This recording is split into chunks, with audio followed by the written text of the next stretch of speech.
Hello students of class 10th. Now let's move on to part number 10th of your chapter, the agriculture. And now next crop is fiber crops. Now fiber crops which are used for our clothing material, है ना, जिन्हें हम कपड़े के रूप में भी use करते हैं, पहनते हैं. तो कुछ फाइबर क्रॉप जैसे कि कॉटन,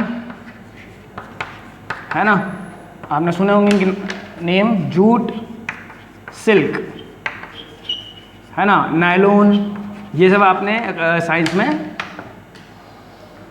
सुने हैं. ठीक है. अब बात ये है कि नायलॉन, रेयन, ये सब प्लास्टिक्स, ये सब जो हैं, ये सब तो आपके आर्टिफिशियल फाइबर्स है ना. लेकिन जो ऊपर है cotton, jute and silk, they are natural fibres, especially silk which is obtained from cocoons of सिल्कवॉर्म्स.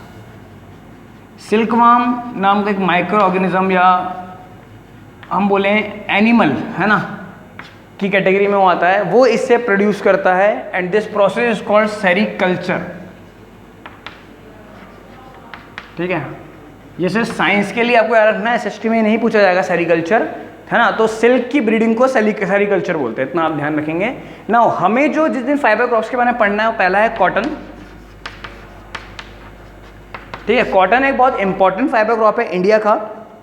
ठीक है. और एक बात आपको माननी पड़ेगी कॉटन के लिए कि ओरिजिनल है इंडिया का क्रॉप, है ना. This is the original crop of India. Original का मतलब क्या है यहाँ पे, कि ये क्रॉप कहीं भी किसी दूसरी कंट्री से नहीं है. जैसे टी के लिए हमने पढ़ा, वो ब्रिटिशर्स इंडिया में लाए. कॉटन पहली बार इंडिया में ही प्रोड्यूस किया गया था. उल्टा इंडिया इस क्रॉप को दूसरी कंट्रीज को एक्सपोर्ट करता है. ठीक है. कॉटन मेनली उगता है आपका ब्लैक सॉइल में, जो कि आपको मिलेगी डेक्कन प्लेट्यू में.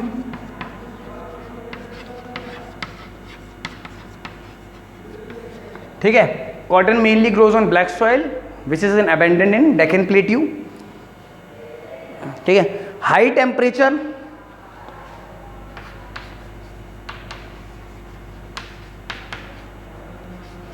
लाइट रेनफॉल, ज़्यादा बारिश नहीं चाहिए कॉटन को, और चाहिए भी चाहिए तो हल्की चाहिए. ऐसा नहीं कि ताबड़तोड़ बारिश हो रही है 4 दिन तक सिर्फ रेनफॉल ही हो रही है और फील्ड पूरी तरीके से पानी से भर गए. ऐसा नहीं, लाइट रेनफॉल चाहिए, टेम्परेचर हाई चाहिए, अच्छी खासी गर्मी में उगता है ये cotton. And 210 frost free days चाहिए, है ना. किसी भी तरह की ओलावृष्टि, है ना, बर्फ या किसी भी तरीके से तेज बारिश तूफान नहीं आने चाहिए. अब कॉटन उग रहा है ना. कितने दिन, 210 डेज, यानी कि एक बहुत बड़े पीरियड तक कॉटन उगता है. कितना मतलब हो गया, अगर 30 से भी डिवाइड करें तो अराउंड 7 मंथ्स हो गया. तो cotton takes 6 to 7 months to mature. तो एक लंबी उगने वाली फसल है ये कॉटन, जिसको 210 फ्रॉस्ट फ्री डेज चाहिए, है ना.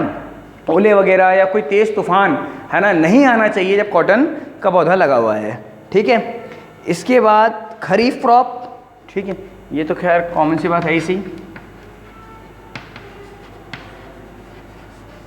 विच require 6 to 8 months to mature. इसको पूरा बनने में कितना, 6 से 8 महीने लगते हैं. कॉटन की बॉल्स बनती हैं, फिर उससे फैक्ट्री में कॉटन बनाया जाता है. तो cotton takes 6 to 8 months to grow. It is a kharif crop. It is a original crop of India which require high temperature and light rainfall. Black soil is suitable for cotton in Deccan plateau. 210 frost free days are required. हम जहाँ रहते हैं Kota city में, cotton काफ़ी अच्छा उगता है. The reason is black soil, है ना. ब्लैक सॉइल अच्छी मात्रा में होता है. महाराष्ट्र में कॉटन अच्छा है, राजस्थान में है. ठीक है. काफ़ी लगे हैं जहाँ पे कॉटन, और भी जैसे गुजरात, मध्य प्रदेश, है ना. सारे आपको याद रखने की जरूरत नहीं है. Maharashtra and Rajasthan are the main growing areas of cotton, and you can also include Madhya Pradesh also. So next one is, so next crop student, that is the jute, है ना. JUTE, jute. देखिए जूट मेनली आपको ध्यान रखना है, रेनफॉल रिक्वायरमेंट अच्छी है jute की, अबाउट 200 सेंटीमीटर. ठीक है. एक फाइबर क्रॉप है, ये भी नेचुरल फाइबर है. हम नॉर्मली देखते हैं कारपेट्स वगैरह में यूज़ होता है ये, रोप्स, रस्सियों में, कारपेट्स में, जो बिछाने के फर्श वगैरह आते हैं, यान्स वगैरह, उनमें ये यूज़ होता है जूट. कट्टे आते हैं इसके जूट के. ठीक है. मेनली जूट उगता कहाँ पे है, वैसे तो Bangladesh number 1 jute producing state है. इंडिया में बात करें तो बंगाल, यानी कि वेस्ट बंगाल एंड त्रिपुरा एक अच्छी मात्रा में उगता है इंडिया में। मेन जो आपको 1 मार्क्स के लिए क्वेश्चन रखना जूट के लिए, that it is the golden fibre, it is also called as a golden fibre, है ना। जूट का एक और नाम है बहुत इंपॉर्टेंट, क्या बोलते हैं इसको, गोल्डन फाइबर बोलते हैं। 1 मार्क्स से एक बहुत अच्छा क्वेश्चन बनता है कि इसे गोल्डन फाइबर बोला जाता है ना। तो जूट में इतनी बातें क्लियर है बस। 200 सेंटीमीटर से ज़्यादा रेनफॉल चाहिए। बंगाल यानी West Bengal and Tripura are main growing areas and jute is also known as the golden fibre. ना अब आपके इस चैप्टर में क्रॉप्स पूरे हो चुके हैं, है ना। जितने भी आपको food crops, non food crops, other than grain जितने भी पढ़ने थे, वेजिटेबल्स, फ्रूट्स, सब पढ़ लिए। नेक्स्ट एक पार्ट में हम आपको ये बताएंगे कि किस तरह से एग्रीकल्चर में गवर्नमेंट क्या कर रही है, रिफॉर्म्स वगैरह, उसके बारे में पार्ट नंबर 11 में हम लोग कर लेंगे।